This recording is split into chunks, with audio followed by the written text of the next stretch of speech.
Respected airline executive Sarah Miller noticed a disturbing pattern in the customer complaints she received. Doing something unexpected, she went undercover as an ordinary traveler on her billionaire husband's own airline. Armed with hidden recording devices and her investigative journalist instincts, she was about to experience firsthand the shocking discrimination happening right under his nose. What began as a simple fact-finding mission quickly turned into a high-stakes confrontation that would expose a culture of judgment where the phrase "no entry for the poor" was more than just whispered words, it was company policy.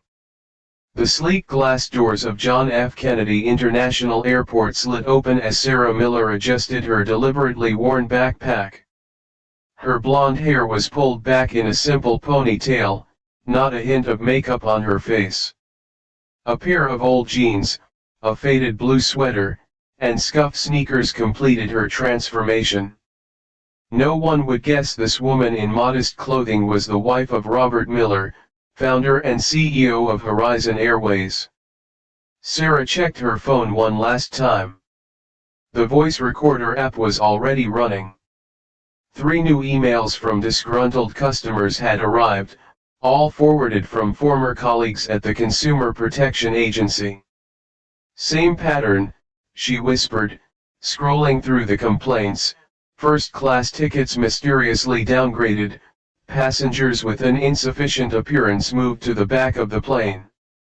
As she approached the gleaming Horizon terminal with its signature gold and navy decor, Sarah recalled the dinner that had set this operation in motion. "Rob, have you noticed these complaints?" she'd asked her husband, sliding a folder across their dining table. He'd barely looked up from his merger paperwork. "HR handles customer service, Sarah. I trust my team." "Your team hasn't been on the ground floor in years," she'd replied, her journalist instinct prickling. Something's changed in the culture. But Rob had merely kissed her forehead. "If it bothers you so much, why don't you look into it? You're still the best investigative mind I know." He'd meant it as a placating comment, not an actual suggestion.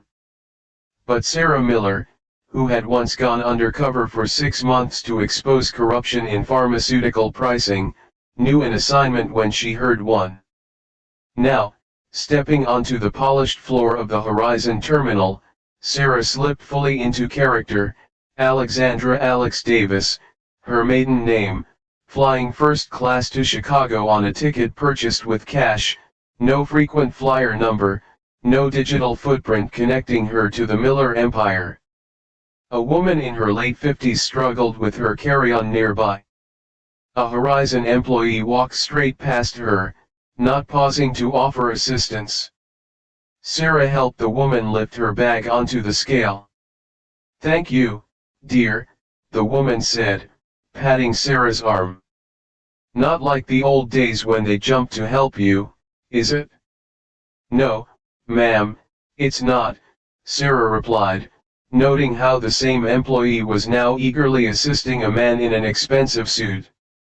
As she approached the check-in counter, Sarah activated her small recording device. While Robert focused on expansions and acquisitions, she had noticed something rotting at the core of his company, a creeping elitism that violated everything her husband had originally built the airline to represent. Today, she would experience it firsthand. "For you, a free like is easy. But for me, it is the greatest support and encouragement. For this video, can you give me 1 like and 1 subscription? Thank you very much." The line for first-class check-in moved steadily forward. Sarah observed quietly, her journalist's eye cataloging every detail. A well-dressed couple with designer luggage received enthusiastic smiles and offers of champagne. An elderly gentleman in a simple cardigan was treated with barely concealed impatience. "This isn't what you wanted," Sarah thought, picturing Rob when he'd first launched Horizon Airways. They'd been newly married then, her career in investigative journalism taking off just as his airline began to grow beyond its humble beginnings. Dignity shouldn't be a luxury item, he told investors. Every passenger deserves respect, regardless of the price of their ticket. Now, as Horizon stock soared and Rob spent more time in boardrooms than terminals, something fundamental had changed. Ms. Davis. Sarah looked up. The airline representative, Brittany according to her name tag, waited with an impatient expression. Yes, sorry, Sarah said, stepping forward with her ID and ticket. She deliberately fumbled with her worn wallet, playing the part of someone unaccustomed to first-class travel. Brittany took Sarah's documentation with perfectly manicured fingers, her expression shifting subtly as she assessed Sarah's appearance. The slight downturn at the corners of her mouth spoke volumes. You're in first class. Her tone carried thinly veiled skepticism. Yes, Sarah replied simply, adding a touch of nervousness. It's my first time. Brittany turned to her colleague, a woman with a supervisor pin on her blazer.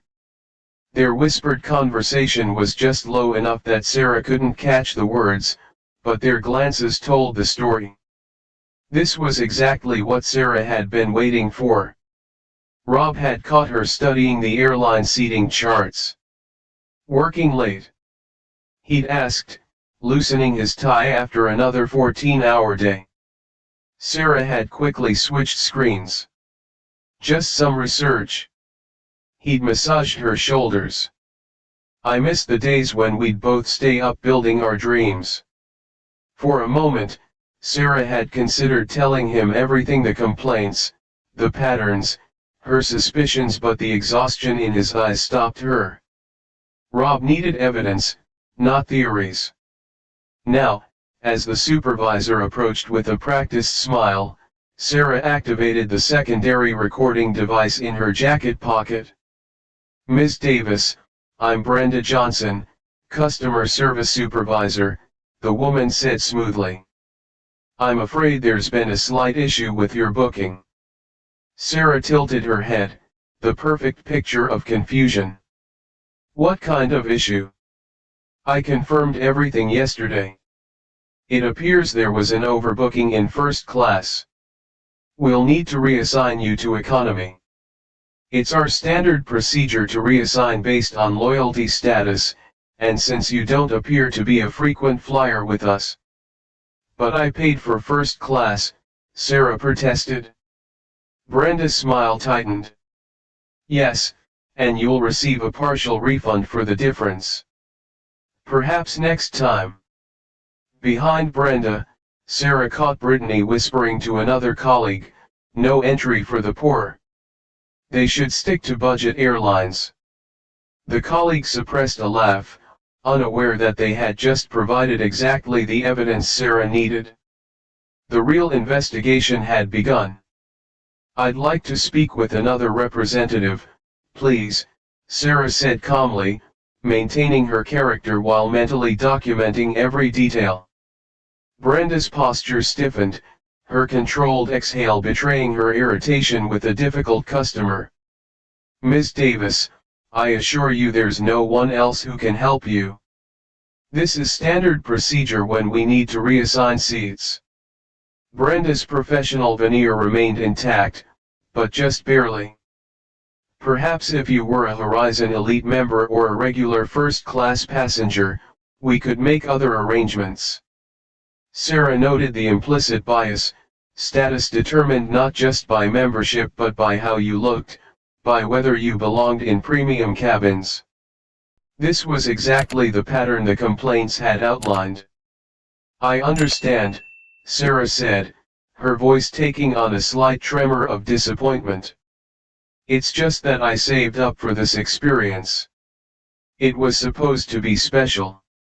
For a fraction of a second, something like genuine sympathy flickered across Brenda's face, quickly replaced by practiced neutrality. Behind the counter, Brittany rolled her eyes at her colleague, no longer bothering to hide her contempt.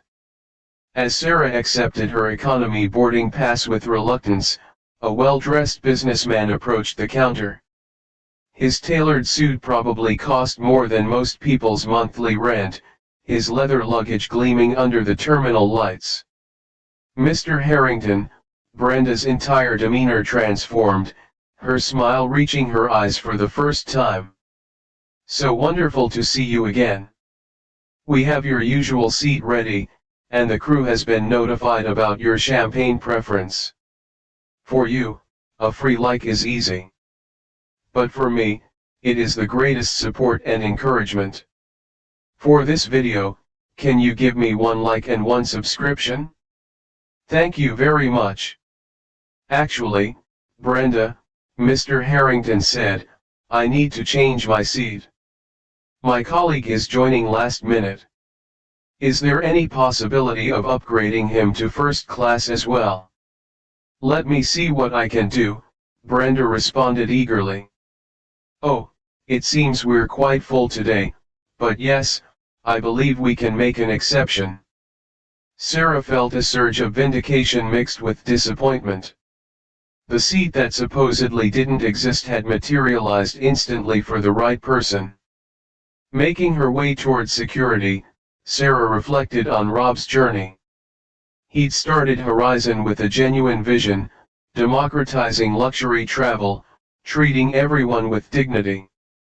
Somewhere along the way, that vision had become corrupted. A gentle touch on her arm interrupted her thoughts. It was the older woman she'd helped earlier. "They did it to you too, didn't they?" she asked, her eyes knowing. "I saw them downgrade you. Happens to me all the time. I've stopped dressing up for flights since it never seems to matter." "Does this happen often?" Sarah asked, maintaining her cover. "Oh, my dear, it's become quite the pattern.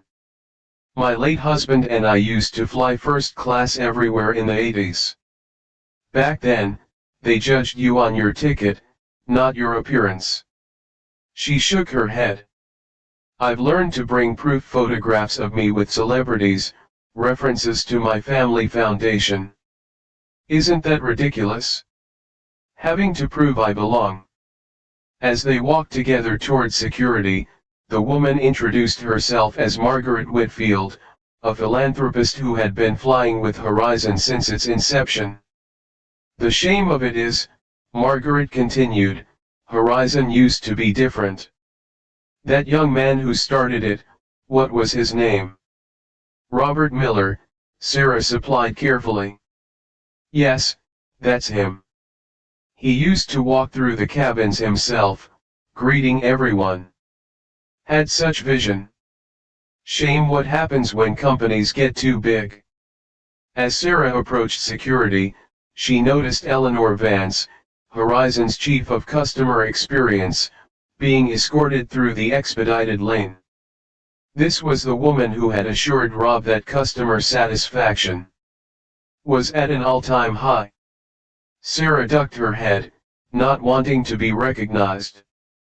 Eleanor hadn't met her often enough to identify her immediately, especially in this attire, but she couldn't risk the operation being compromised too soon. Watching Eleanor breeze through security without so much as a glance at the regular travelers waiting in long lines, Sarah felt her resolve strengthen. This wasn't just about a few rude employees or isolated incidents, the problem was cultural and systemic, and it reached the highest levels of Horizon's management. The evidence was mounting, and Sarah was just getting started. The boarding area for Flight 743 to Chicago buzzed with activity as Sarah positioned herself near the gate counter. She observed the young gate agent, Tyler, whose smile fluctuated depending on who approached him. "First Class and Horizon Elite members may begin boarding now," Tyler announced. Sarah watched as Brenda, the supervisor from check-in, appeared behind the gate. She whispered something to Tyler, glancing meaningfully toward Sarah before walking away. A familiar pattern unfolded during boarding. Passengers in designer clothes sailed through with warm welcomes, while those in more modest attire received cursory nods. One elegant woman had her carry-on taken by a flight attendant despite it being well within size limits. "Let me help you with that, Mrs. Davidson. We want you comfortable." When Sarah's economy group was called, Tyler's welcoming expression visibly cooled as she approached. "Boarding pass?" he asked flatly. Sarah presented her ticket, the downgrade from first class prominently displayed. "You'll need to check that bag," Tyler said, pointing to her backpack. "We're out of overhead space in the main cabin." "The boarding just started," Sarah remarked. "How could you be out of space already?" "It's company policy to ensure premium customers have priority for overhead storage," Tyler stated with practiced efficiency. "Your bag will need to be checked." A passenger behind Sarah, a middle-aged man in a simple polo shirt, spoke up. "Excuse me, but I just saw you let several larger bags through without comment." Tyler's professional mask slipped momentarily. "Sir, I'm following company protocol. If you have a complaint, you're welcome to contact customer service." As Sarah reluctantly surrendered her backpack, having already transferred her recording devices to her pockets, she overheard Tyler mutter to his colleague, "Economy passengers think they deserve first-class treatment." The colleague glanced at Sarah and replied with a smirk, "They should be grateful they're on the plane at all. No entry for the poor, remember." On board, the class division was even more pronounced. First class gleamed with soft lighting and plush seats, flight attendants offering hot towels and welcome drinks. As Sarah continued toward economy, the atmosphere changed dramatically: harsher lighting, cramped space, and noticeably less enthusiastic flight attendants. Taking her middle seat in row 27, Sarah found herself between Margaret from earlier and a college student named Kevin who was flying home for his grandmother's birthday. "We meet again," Margaret said warmly. "Seems we've both been exiled to the back of the plane. I'm starting to think it's not a coincidence." "Oh, it's certainly not," Sarah replied. Margaret lowered her voice. "I've been tracking this pattern for months. This isn't just a few rude employees, it's policy." A flight attendant named Ashley approached their row, performing a cursory safety check. "Excuse me," Kevin called politely, "my tray table seems to be broken." Ashley barely glanced at it. "We'll file a maintenance report after landing," she said dismissively, already moving past. As the plane taxied toward the runway, Sarah received a text from her contact inside Horizon's corporate office, found internal memo from Vance. Project appearance matters implemented last year. Training materials explicitly instruct staff to allocate service based on perceived customer value, linked to bonus structures. Sarah exhaled slowly. This wasn't a case of a few prejudiced employees.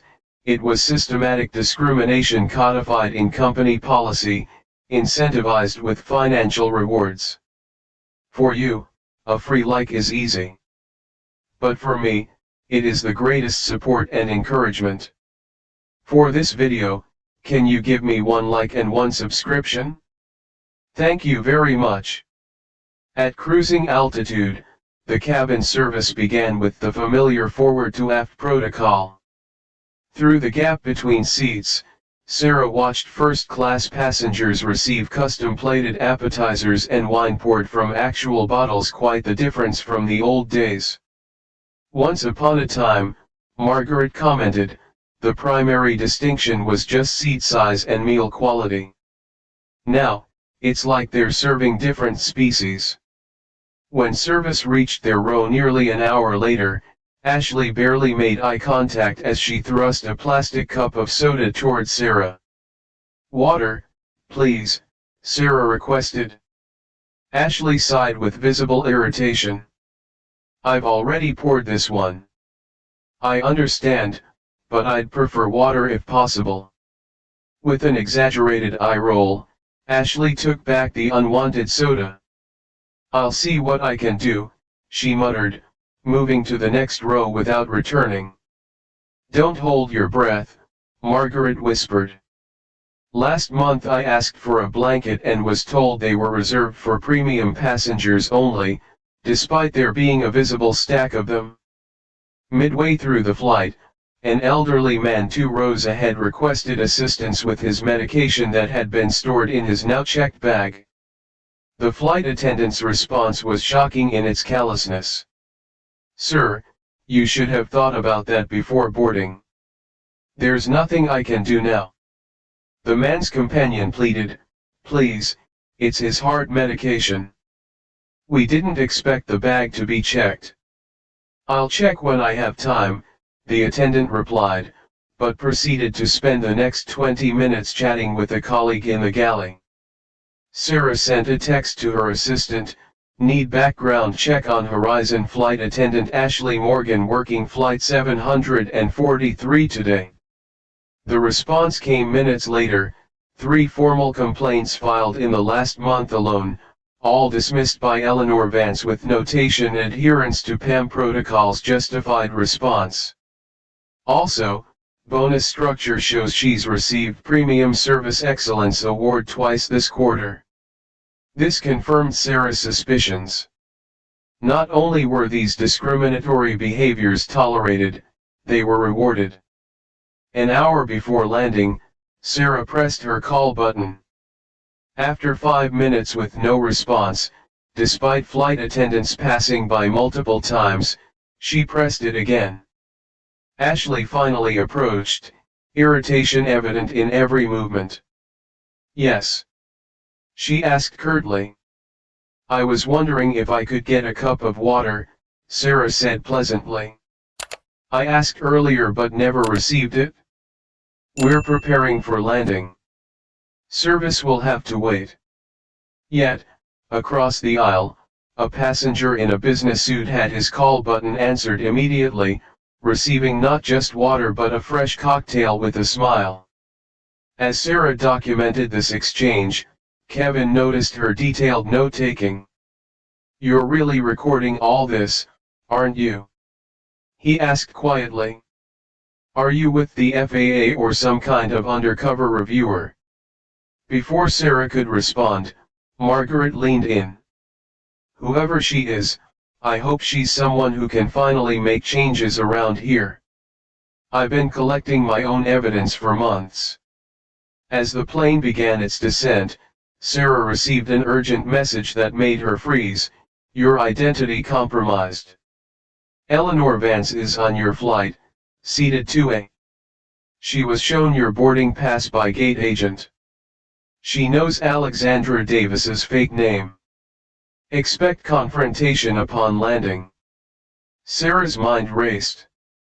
Her cover was blown, but perhaps that could work to her advantage. The original plan had been to compile evidence and present it to Rob privately, but now circumstances had changed. The plane touched down as the captain welcomed passengers to Chicago. Sarah noticed unusual activity in first class. Eleanor Vance was standing despite the seat belt sign, speaking urgently to the lead flight attendant and gesturing toward the back of the plane. "I think we're about to have some excitement," Margaret whispered. Sarah took a deep breath. "It seems my timetable has been accelerated." "Whoever you are," Kevin said, "we've got your back." The confrontation Sarah had been preparing for was about to begin just much sooner and much more publicly than she had planned. "Stay in your seats," Eleanor Vance commanded as passengers began to stand. "Security situation." A ripple of concern moved through the cabin. Sarah remained seated, her expression calm despite her racing heart. Eleanor reached row 27, her perfectly coiffed blonde hair and designer suit marking her as distinctly out of place in economy. Her eyes locked onto Sarah with cold recognition. "You," she said, voice tight with controlled fury, "I need you to come with me immediately." Sarah looked up with deliberate innocence. "Is there a problem?" "Identity fraud is a federal offense," Eleanor announced loudly, attempting to fly under a false name. "My ID matched my boarding pass," Sarah interrupted calmly. "The name is legally mine, Alexandra Davis. No fraud involved." Eleanor's eyes narrowed. "You deliberately misrepresented yourself. Security will escort you for questioning." Around them, passengers were murmuring in confusion, several raised phones, recording the confrontation. "Ms. Vance," Sarah said clearly, "I've been recording since I entered the terminal this morning. Every interaction, every comment, every example of Horizon's appearance matters. Directive in action." Eleanor blanched visibly. "I don't know what you're talking about." "Don't you?" Sarah stood slowly. "The internal policy instructing staff to judge customers by their appearance. The directive to prioritize service to passengers who look the part of premium travelers. The bonus structure rewarding employees who maintain class distinctions." The lead flight attendant took a half step back, her eyes widening in recognition. "Who are you?" Eleanor demanded, though her tone suggested she already suspected. Sarah straightened to her full height. "My name is Sarah Miller, and yes, that Miller. I believe you know my husband, Robert, the founder and CEO of Horizon Airways." A collective gasp rippled through the cabin, followed by the unmistakable sound of smartphones capturing the moment. "Mrs. Miller." The lead flight attendant stammered. "We had no idea." "That was rather the point," Sarah replied. "I wanted to experience what ordinary customers experience, and what I found was shameful." Eleanor attempted to regain control. "This is an internal company matter. We should discuss this privately." "No," Sarah said firmly. "Discrimination shouldn't be hidden behind closed doors. Every passenger deserves to know how they are being judged based on appearance." Margaret stood beside Sarah. "I've been documenting the same patterns for months. Downgraded despite paid first-class tickets, ignored by staff, treated as less than human because I don't look wealthy enough." Kevin added, "They made my grandmother check her medical equipment because she was wearing simple clothes.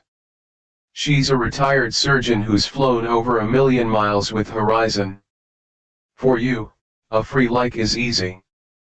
But for me, it is the greatest support and encouragement. For this video, can you give me 1 like and 1 subscription? Thank you very much." Other passengers began calling out similar experiences, the dam of silence broken. A flight attendant in the back stepped forward. "It's true," she said, her voice trembling. "We were told to categorize passengers by appearance service allocation based on visual value assessment, they called it. I hated it, but I needed this job." Eleanor turned on her furiously. "Jennifer, that's enough." But Jennifer continued, "They track our premium service ratio, how much time we give to well-dressed passengers versus others. If the ratio is too balanced, we get reprimanded." Sarah addressed the cabin. "My investigation isn't aimed at punishing employees. This is about systems that corrupt good people by incentivizing the wrong behaviors." She turned to Eleanor, who was now visibly seething. "Ms. Vance, I believe my husband will want a full report on how his company's founding principles have been undermined." The passengers erupted in applause, smartphones still recording. Sarah knew the footage would be online before they even deplaned. "Now," Sarah said, her tone softening, "I suggest we allow these passengers to deplane. They've experienced enough Horizon drama for one day." As people began gathering their belongings, many paused to shake Sarah's hand or share their own stories. Margaret gave her a warm hug. "You remind me of myself in my younger days," she whispered, "never afraid to stand up for what's right." Sarah's phone buzzed with a text from Robert, "Just saw footage from the plane. Why didn't you tell me? Coming to Chicago tonight. We have work to do." 3 weeks later, Sarah stood before a packed auditorium at Horizon Airways headquarters. Robert stood beside her, his presence both supportive and symbolic of the changes already underway. "Thank you all for coming," Sarah began. "Today isn't about dwelling on past mistakes, but about returning to the original vision that founded this airline." On the screen behind her, the original Horizon mission statement appeared, to provide dignity and travel for all passengers, regardless of ticket class or personal background. Robert stepped forward. "When I started this company, this wasn't just a marketing slogan, it was our purpose. Somewhere along the way, we lost sight of that. I take responsibility for becoming disconnected from our daily operations." Sarah gestured to Margaret Whitfield and Jennifer, the flight attendant who had spoken up. "These women have agreed to help us rebuild our culture." Margaret described her new role heading the Passenger Dignity Committee, a group of diverse frequent flyers who would provide regular feedback on their experiences. Jennifer nervously approached the microphone. 3 weeks ago, I was terrified I'd lose my job for speaking up. Instead, I've been asked to help train staff on the new service protocols." Sarah returned to center stage. "We've eliminated the discriminatory policies. The Appearance Matters Directive has been terminated, along with the bonus structures that rewarded treating some passengers better than others." She displayed the new service metrics, customer satisfaction scores that made no distinction between cabin classes, response times to call buttons that required equal attention to all sections. "But policy changes are just the beginning," Sarah continued. "True transformation requires a cultural shift." Robert rejoined her. "That's why we're implementing comprehensive retraining for all customer-facing staff, not to teach you to treat everyone equally. I believe you already know how to do that, but to undo the conditioning that suggested otherwise." Sarah noticed Eleanor Vance sitting in the back row. After the Chicago incident, Eleanor had expected to be fired. Instead, Robert had given her a choice: resign or help fix the system she had corrupted. To everyone's surprise, she had chosen the latter. "No one will be terminated based on past actions that followed company directives," Sarah explained. "Instead, we're offering everyone the chance to be part of the solution." As the presentation concluded, a senior flight attendant asked, "Mrs. Montgomery, premium passengers pay more. Don't they deserve more attention?" the senior flight attendant had asked. Sarah nodded. "Premium passengers deserve the enhanced comfort and amenities they pay for: a wider seat, better food, priority boarding. What they don't deserve is more human dignity or basic respect. The difference should be in the product, not in how we value the person." Later, Eleanor approached Sarah and Robert.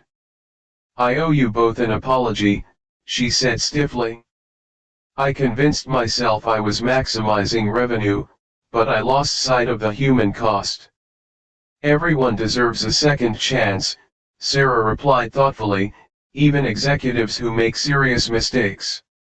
As Sarah and Robert walked through the quiet terminal that evening, they paused by a photograph of Horizon's first airplane. "You know what the strangest part is?" Robert said. "I never noticed the changes happening.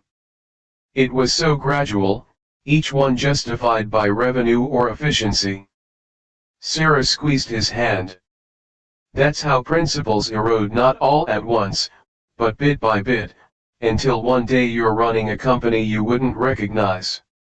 "Thank you," he said softly, "for being brave enough to show me the truth." 6 months later, Sarah stood at the gate of Horizon Flight 743 to Chicago, the same route where her investigation had reached its dramatic conclusion. This time, she wasn't undercover. The changes were immediately visible. The gate area had been redesigned to eliminate the visible separation between premium and economy passengers. The boarding process now moved smoothly, emphasizing courtesy rather than status. Tyler, the gate agent, was now helping an elderly gentleman with his boarding pass. When he spotted Sarah, he gave a small nod. "Mrs. Miller, it's good to see you again." "Sarah, please," she corrected gently. "How are things going with the new protocols?" "Better than I expected," Tyler replied. "There's less tension now that we're not constantly policing who belongs where." On board, Sarah took her seat in row 27, the same seat from her investigation. Ashley, the flight attendant who had been so dismissive before, approached with obvious discomfort.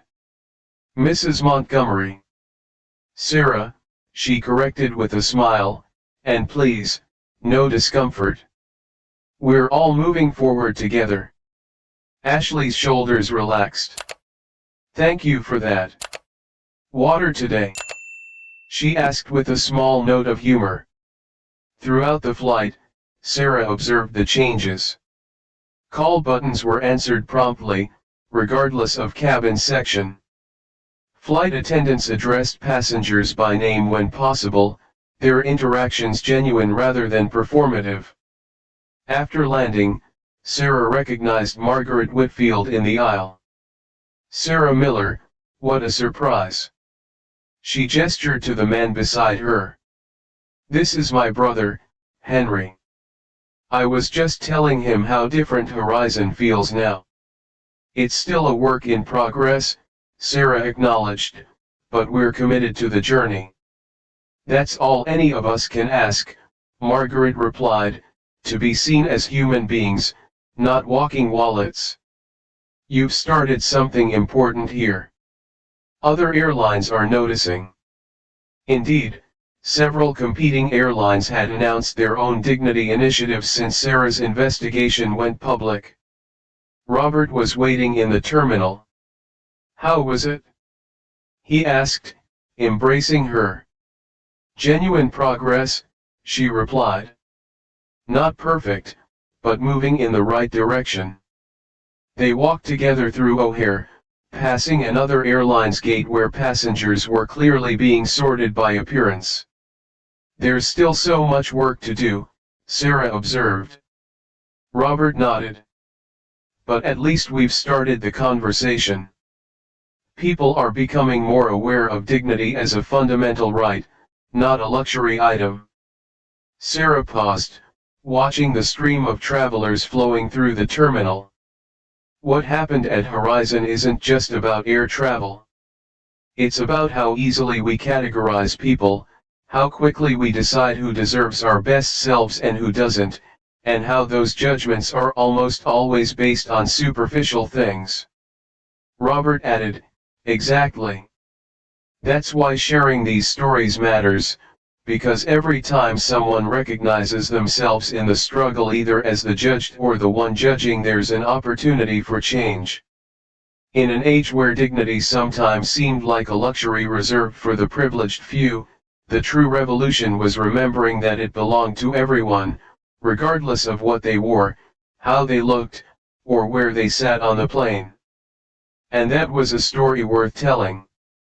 If this story moved you, hit subscribe and share in the comments when you've been judged by appearance. True worth isn't in clothes or status, but how we treat each other. Our generation knows substance matters more than style. Join us tomorrow for another story that might change your perspective on the world around you.